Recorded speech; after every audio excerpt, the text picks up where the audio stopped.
और अब तो सिर्फ मुसलमानों की बात नहीं, जो हिंदू भी हैं, जो थोड़े से समझदार, अपना कुछ बोलना चाहते हैं, सही बात करना चाहते हैं, उनको भी नहीं छोड़ा मोदी। बिल्कुल ऐसे ही है। और पीछे पड़ गए हैं अभी, पीछे पड़ गए अपने जो स्टार्स कि के मुझे भी। पता था, कि ये खान्स हैं, क्योंकि मुस्लिम है तो इनके पीछे भी पड़ना है, शदीद पड़ना है। कुछ लोगों ने अपना जो था स्टेटमेंट थोड़ा लेट दिया, उनसे दिलवाया गया, और मोदी जो है अपने खान्स के, जो बॉलीवुड के, उसने सीज़फायर का शुक्रिया अदा कर दिया, उस पे भी उन्हें मसला हो गया। जी, लीडिंग इनके जो खान एक्टर्स हैं बड़े सालों से, इसकी भी इसको तकलीफ है कि भाई ये हिंदू एक्टर्स क्यों नहीं, ये मुस्लिम एक्टर्स क्यों हैं कि जो कि सालों से बॉलीवुड पे राज कर रहे हैं, लोगों के दिलों पे राज कर रहे हैं। तो ये देखिए इनके मुंह, और इसके अलावा दूसरे लोगों के भी मुंह जो है इनको बंद कर दिया गया है कि भाई जो मैं कह रहा हूँ वो बोलो। बहुत सख्त स्टेटमेंट्स दो पाकिस्तान के खिलाफ, और कुछ एक्टर्स जो एग्जैक्टली वैसा नहीं बोलना चाहते तो उनको हरास किया जा रहा है, न्यूट्रल रहना चाहते हैं। जी, उनको हरास किया जा रहा है, उनकी फैमिलीज को हरास किया जा रहा है। और स्टार्टिंग विद आमिर खान, जिसकी फिल्म अभी इनकी तारे ज़मीं पे 2 रिलीज होने वाली, उसका ट्रेलर आया और इतनी शदीद उसके खिलाफ ट्रोलिंग शुरू हो गई। एक तो ये कि हाँ, उसका प्रोमो जो टीजर रिलीज हुआ तो वो film champion, international film champion का छापा है, चलो एक बात। लेकिन इसके अलावा फिर आप पर्सनल हो जाएं, बाइकॉट आमिर खान। फिर उनकी एक वीडियो निकाली गई कि जो वो 2020 में टर्की गए, फर्स्ट लेडी के साथ उनकी मुलाकात हुई। पहले तो ये बड़ी क्लास की बात थी, इंडिया सेलिब्रेट कर रहा था बड़ा, और उसके 5 साल के बाद यही चीज अब आमिर खान के अगेंस्ट यूज की जा रही है। धमकियां मिल रही हैं, शदीद इनकी फैमिली को धमकियां आ रही हैं, और ऐसी नहीं हल्की फुल्की धमकी नहीं, मार देने वाले ऐसे फोन होते हैं, आपकी सोच है, काट देंगे, मार देंगे, निकल के दिखाओ। नहीं, अर्नब ने कहा है कि ये जो लाल सिंह चड्ढा बनी है, ये फ्लॉप इस वजह से हुई है कि टर्की में इसको शूट किया गया, तो इसलिए लाल सिंह चड्ढा कौन है भाई, मुस्लिम थोड़ी है। नहीं, उससे पहले तो बड़े आप टर्की की दोस्तियों की बातें होती थी। ये सडनली आप देखें कि अब ये निकाला जा रहा है, वो मवाद, वो वीडियोस, आर्टिस्ट हैं, सालों साल में तो कितना इनकी वीडियोस, चीजें, एक्सपोजर, पहुंचाने का इल्जाम लगाया उन्होंने। जी, ये भी है इस फिल्म से। वाह। तुर्की को आमिर खान फायदा पहुंचा रहे हैं क्योंकि लाल सिंह चड्ढा की शूटिंग तुर्की में हुई है। जी बिल्कुल, और हरास करने वाली बात है। सैफ अली खान ने तो अभी कतर में ही घर ले लिया, उसने कहा मैं निकलूं, जान बचाए। जी, कि उनको पता है कि, और बड़े प्रेशर्स हैं, आपकी सोच है। सलमान खान का अभी मैं आपको इस वक्त बताऊं कि उसके घर के आगे एक बुलेट प्रूफ उन्होंने जो है ना सिस्टम लगा दिया है। उनको डर ये कि सलमान खान को किसी वक्त भी मार सकते हैं, इतने ज्यादा पीछे पड़ गए हैं। और वो पुरानी फुटेजेस निकाली जा रही हैं कि दिखाने के लिए, लोगों को गुस्सा दिलाने के लिए कि कोई गोली मार दे, कोई इनको मार दे खुद ही। तो लोगों में नफरत बनाई जा रही है, और ये आर्टिस्ट जो ये सब खतरे में। और इनका कसूर यही है कि एक तो ये मुस्लिम्स हैं, ऊपर से बदबख्ती इनकी ये है कि जी मोदी सरकार के मुल्क में रहते हैं। और सलमान, उन्होंने क्या कहा था, उन्होंने कहा खुदा का शुक्र है कि सीज फायर हो गया, बस ये सिर्फ उन्होंने लिखा, और इतनी जान से मारने की धमकियां आई कि उन्हें ट्वीट अपना डिलीट करना पड़ गया, और वो डिलीट करके भी ज़ाहिर धमकियों का सिलसिला नहीं रुकाया, उनको बॉयकॉट उनको किया जा रहा है, उनकी जान से, और वो निकलेंगे अपनी जान बचाने के लिए। इंसान फिर करता है जो कुछ उसे करना होता है, कि अब एक हद तक है ना, वो अपने हुब्बुल वतनी का सर्टिफिकेट वो अगर एक बंदे से लेने जाएंगे तो फिर मतलब फिर और अभी तो शाहरुख खान की भी बारी आनी। Shahrukh Khan was very pro Pakistani, ये शोज भी करते थे तो उसमें पाकिस्तानी आर्टिस्ट को बुलवाते थे। इसमें इनकी वीडियोस भी हैं, हुमायूं सईद के साथ डांस कर रहे हैं, रीमा के साथ परफॉर्मेंसेस चल रही हैं, वीर ज़ारा के दिनों में खास तौर पे। तो अभी तो वो वीडियोस ने आना है। ये अब सोचें कि इस टाइम वो किस तरह रिएक्ट करेंगे जो सालों पहले, 10 साल पहले वीडियोस बनी थी। जॉन इब्राहिम को उन्होंने तनकीद कर दिया है कि भाई इसने एक मूवी बनाई है जिसका कंटेंट कुछ ऐसा डिप्लोमेटिक, तो वो भी मूवी जो है वो कह रहे हैं कि पाकिस्तानी, ये देखिए द डिप्लोमैट, ये बनाई है मूवी। अब ये द डिप्लोमैट में क्या स्टोरी होगी उसकी कि पाकिस्तान फंडेड है या पाकिस्तान का कोई नैरेटिव वो बताने की कोशिश कर रहा है, लेकिन उसको भी तनकीद की जा रही है कि ये भी इसने ऐसी बनाई है। Bollywood has been hijacked by the government, और आप देखें कि इतने सालों से अब जो कचरा उसमें बन रहा है, एक गाना नहीं जो कि हिट हो, जो ओरिजिनल हो, और इसीलिए उनकी देखिए उनकी सारी पब्लिक शिफ्ट हो गई पाकिस्तानी म्यूजिक पे। पाकिस्तानी पॉप स्टार जिनके गानों में एक रूह है, शायरी है, ठीक है ना, फिलॉसफी है, खूबसूरती है, और इनके गाने देखें जिसमें सवाए औरतों की तजलील के कुछ नहीं है, वाहियात गाने तो हैं, चांदनी बार वाले गाने हैं इनके, बार वाले गाने, इसमें कुछ डेप्थ नहीं है। और जो बच्चे हैं वो देखो पुराना जो इनका म्यूजिक था फिर भी उसमें कुछ था, कुछ मेलोडी थी, कोई मैसेज कुछ नहीं है, वाहियात फहाशी है। तो जाहिर बात है इनकी अब आवाम स्विच हो गई है पाकिस्तानी म्यूजिक पे, म्यूजिशियंस, और क्या हमारा खूबसूरत म्यूजिक है। तो ये जो ऑपरेशन, एक मकसद मैं आपको, मैं पहले से कह रही हूँ डे 1 से कि ये सबसे बड़ी तकलीफ एक ये भी थी, मोदी को बहुत सारी तकलीफें हैं, लेकिन ये था कि जी क्यों पाकिस्तान का म्यूजिक और जो ड्रामा है और उनका कल्चर है वो इंडिया में आम होता जा रहा है, लोग देख रहे हैं, पसंद कर रहे हैं, प्यार कर रहे हैं। क्योंकि जो आप उनको ट्रैश दिखा रहे हैं they don't want to see it any बिल्कुल मोर। ऐसे। अच्छा, इस पर हमें खुर्रम सुहेल ने ज्वाइन किया है, जो जी कि हाँ, तो Bollywood stars are in trouble, film ये तो critic है। खुर्रम, बहुत शुक्रिया Especially the- आपके ये क्या खान्स को, और हमेशा हमने देखा है, ये पहली दफा नहीं है कि खान्स के ऊपर इस तरह के इल्जामात लग रहे हैं, लेकिन इस बार जरा सीरियसनेस और उसकी जो सिवियरनेस है वो बहुत ज्यादा है कि जान से मारने की धमकियां आ रही है और उनको निकलना पड़ रहा है भारत से। क्या कहेंगे?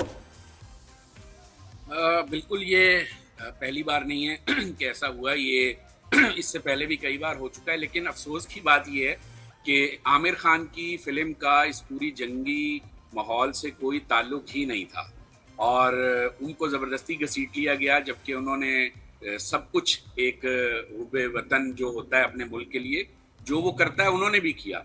लेकिन चूंकि वो मुसलमान हैं तो शायद इसकी सज़ा उनको दी जा रही है। और इल्ज़ाम ये है कि आपने लेट मैसेज किया अपनी ऑफिशियल पेजेस से और अब उनकी फिल्म के पीछे पड़ गए। अच्छा, इस फिल्म का मैं बता दूं कि ये ठीक है, आमिर खान की फिल्म है तारे ज़मीन पर, हमें याद है इसका जो पहली जो फिल्म थी इस सिलसिले की लेकिन ये फिल्म तो कोई बहुत ज़्यादा ऐसी फिल्म भी नहीं है क्वालिटी वाइज। ये एक स्पेनिश फिल्म का 2018 में रिलीज होने वाली फिल्म का चरबा है, कॉपी है। वैसे ये तो, पता है आमिर खान का वैसे देखा जाए जो अभी लास्ट कुछ फिल्में आई हैं they been very disappointing. Original theme जिस तरह ये मशहूर थे ओरिजिनलिटी के लिए, वो चीजें भी नहीं बिल्कुल बिल्कुल। ये दूसरी तीसरी फिल्म है उनकी जो मुसलसल चरबा है, कॉपी है और कमजोर फिल्म है। तो एक तो कमजोर फिल्म है, मुझे तो ऐसा लग रहा है कि इसको चढ़ाने के लिए जोड़ दिया गया आमिर खान की इस कंट्रोवर्सी के साथ कि शायद इस फिल्म को कोई फायदा हो जाए। फिल्म भी कमजोर है और ऊपर से जो इल्जामात लगाए गए हैं वो भी इंतहाई शर्मनाक हैं। इस तरह नहीं करना चाहिए। और सैफ अली खान का जैसे अभी आप तस्करा कर रही थी, वो बेचारे भी अब दोहा कतर में उन्होंने अपना घर ले लिया है। तो मुश्किलात तो हैं। सलमान खान के साथ जो रवैया है और दीगर जो फनकारों के साथ रवैया, नसीरुद्दीन शाह कई बार बेइज्जती करवा चुके हैं लोगों से ऑन स्क्रीन। इतना बड़ा आर्टिस्ट इंडिया का, और पाकिस्तान के लोग भी उनसे मोहब्बत करते हैं, लेकिन कोई पूछने वाला नहीं। मेरे ख्याल इनको जावेद अख्तर को ही फिल्में दे देनी चाहिए, उसको हीरो बना के वही करे और वो खुद ही देखे। हाँ, जावेद साहब अच्छे खासे बहुत इंसानियत की बातचीत करने वाले आदमी थे। न जाने उन्हें क्या हुआ, मेरे लिए बहुत सरप्राइजिंग है कि वो मैं 2-3 लोगों को तो शख्सियत देख ऐसी के शदीद मुझे झटका लगा। बरखा दत्त को, वो पागल हो गई है, वो जैसे हंसती है ना करके पागल हो गई है। She is gone mad. जो उसकी ग्रेस थी एक जमाने में, एक कुछ सीरियसनेस थी, वो इट्स गॉन कंप्लीटली। वो पागल हो गई है और ऊपर से इनको भी जो देख के मैं कहती हूँ कि क्या हो गया। अच्छा, मुझे ये पता है कि खान्स पे तो पूरी इंडस्ट्री इनकी चल रही थी और खान्स इतनी मूवीज बना रहे थे, उसके बाद भी अब तो इंडस्ट्री उनकी बिल्कुल ठप, कोई देख ही नहीं रहा। तो ये जब इनको निकाल देंगे तो फिर बचेगा क्या इनके पास? नहीं, Bollywood is dead now, dying भी नहीं, मेरा ख्याल डेड हो ही चुकी है कि इनको कहा ही जाता है बस एंटी पाकिस्तान फिल्में बनाओ, बस एंटी पाकिस्तान फिल्म दिखाओ। बच्चे लोग देखना नहीं चाहते भाई। और फिर ये गलत फिगर्स रिलीज करते हैं कि इनको इतने करोड़ों का फायदा हो गया, बिलियंस है, रिकॉर्ड तो तोड़ दिए। कौन से तोड़े पता नहीं कोई। बिल्कुल। ये अभी जो फिल्म दी डिप्लोमेट इन्होंने नेटफ्लिक्स पर रिलीज की है इसी महीने, ये फिल्म जो है इस फिल्म को देख के लगता है कि इससे अच्छा तो हमारे पाकिस्तान में बच्चे मोबाइल पे फिल्म बना लें। इस कदर कचरा स्टोरी, और उसको इन्होंने इतनी बड़ी लंबी चौड़ी कहानी बना के पेश किया है। इस्लामाबाद में इंडियन हाई कमीशन से कैसे एक लड़की को वाघा बॉर्डर पार कराना है, मुसलमान लड़की है जो यहाँ गलती से इसमें पाकिस्तान की कौन सी हिमायत कर दी जो वो तनकीद कर रहे हैं? मुझे तो ये समझ नहीं आ रहा। नहीं, उसमें इस फिल्म की तनकीद नहीं हो रही। इस फिल्म को तो बहुत पसंद किया जा रहा है और ये बॉक्स ऑफिस पे बहुत हिट है इस वक्त इंडिया में। चूंकि ये पाकिस्तान के खिलाफ दिखाया है कि पाकिस्तान जो है वो वहाँ कोई कानून का दौरा ही नहीं है और कोई भी आके हमला कर देगा, जबकि खुद ही दिखा रहे हैं फिल्म के अंदर कि अदालत प्रोटेक्ट कर रही है, हमारी सिक्योरिटी एजेंसियां प्रोटेक्ट कर रही हैं, और साथ में ये भी दिखा रहे हैं कि राह चलते लोग आके उनके कॉन्वॉय पे हमला कर रहे हैं और फिर उनका एक इंडियन डिप्लोमेट बड़ी जद्दोजहद से ये मोदी स्क्रिप्ट लिखता होगा और भेजता होगा कि ये फिल्म बनाओ, ये लिखो उसमें ये, और हीरो वो खुद लगे। मतलब बिल्कुल बचकाना, प्रोपेगेंडा के भी कुछ एथिक्स होते हैं। लेकिन आप देखें कि इस नफरत में कितना नुकसान हुआ है भारत के बिजनेस को। उनकी बड़ी कहते हैं रूह थी Bharat. India was known by Bollywood के गाने, स्टोरीज, एक्टिंग सब खत्म हो गया, बर्बाद हो गई है इंडस्ट्री इस शख्स की वजह से। पसंदी कितना और आप जो गाने, खुरम मैं कहती कि जो गाने आप इनके पिछले दिनों आए हैं उसमें सवाए आइटम नंबर्स के और इतने वाहियात अल्फाज हैं कोई शायरी नहीं है, बस गंद है कि वो जो है इनके बार्स में चल जाएं और कहीं ना चलें, किसी की गाड़ी में नहीं, किसी के घर में नहीं, इसके अलावा ये सिर्फ बार्स के लिए गाने बना रहे हैं।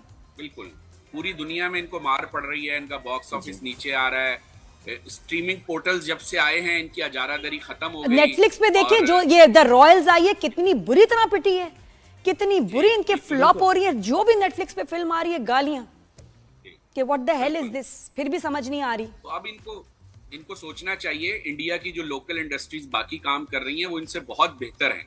तो बॉलीवुड के लिए लम्हा फिक्रिया है, ये प्रोपेगेंडा वॉर से निकले और जो आर्टिस्टों का, फनकारों का काम होता है जोड़ने का, वो करे, ना कि तोड़ने का। हुकूमतें तो बदलती रहती हैं, हमारे भी तो फिल्म मेकर हैं, जंग हमारी भी तो हुई है। बिल्कुल, मैं खुरम कहती हूँ असल में क्या इनके लिए बुरा कहें, ये इनके लिए खुद ही एक अजाब है। ये भुगते तक पहुंच जाएंगे ना, फिर कहीं जाके रियलाइजेशन होगी कि हमने क्या कर दिया। और इनके पास जो इनके लोगों के पास रिलीफ था ना, पाकिस्तानी ड्रामे, पाकिस्तानी गाने, संगीत, शायरी, वो जो इन्होंने बंद किए, इन्होंने ऐसा जैसे अपने लोगों के लिए ना ऑक्सीजन बंद कर दी। अब ये और फ्रस्ट्रेट होंगे, आपके यहाँ और बुराइयां पैदा होंगी। जो आपके गाने और जो आप एक एग्रेशन दिखा रहे हैं अपने फिल्मों में, इससे क्राइम बढ़ेगा, फ्रस्ट्रेशन बढ़ेगी, आपके लोग एक दूसरे से लड़ेंगे, मारेंगे एक दूसरे। जी